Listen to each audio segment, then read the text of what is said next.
Bertie the bus was giving some visitors a tour of the island of Soda.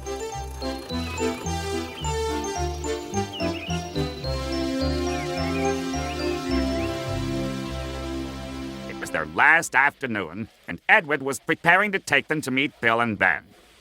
He found it hard to start the heavy train. "Did you see him straining?" asked Henry. "Positively painful," remarked James. "Just pathetic," grunted Gordon. "He should give up and be preserved before it's too late." "Shut up," burst out Duck. "You're all jealous. Edward's better than any of you." "You're right, Duck," said Boko. "Edward's old, but he'll surprise us all." "I've done it. We're off."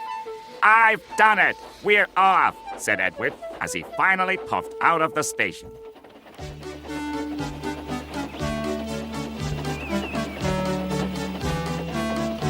Bill and Ben were delighted to see the visitors. They loved being photographed. Later, they took the party to the China Clay Works in a 3-band special.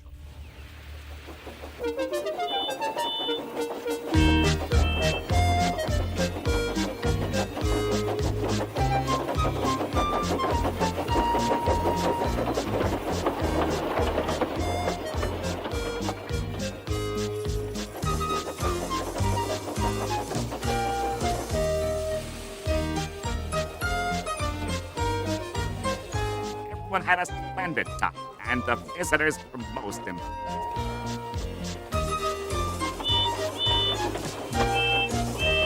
Then Edward took the visitors home.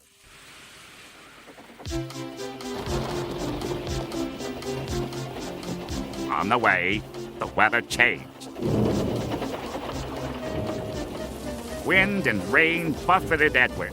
His sanding gear failed, and his firemen rode in front, dropping sand on the rails by hand. Suddenly, Edward's wheels slipped fiercely, and with a shrieking crack, something broke. The crew inspected the damage. Repairs took some time. "One of your crank pins broke, Edward," said his driver. "We've taken your side rods off. Now you're like an old-fashioned engine." "Can you get these people home? They must start back tonight." "I'll try, sir," promised Edward.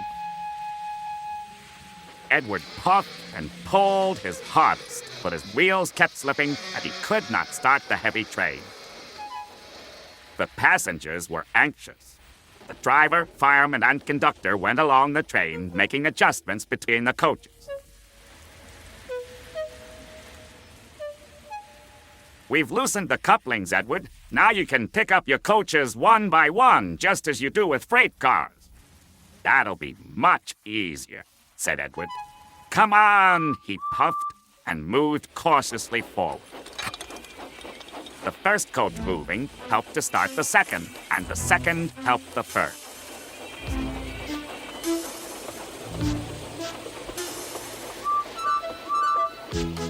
"I've done it! I've done it!" puffed Edward. "Steady, boy," warned his driver. "Well done, boy! You've got them! You've got them!" And he listened happily to Edward's steady beat as he forged slowly but surely ahead. At last, battered, weary, but unbeaten, Edward steamed in. Henry was waiting for the visitors with the special train. "Diet! Diet!"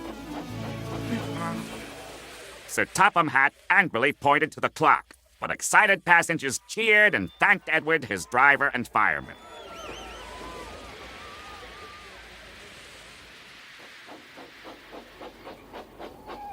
Duck and Boko saw to it that Edward was left in peace.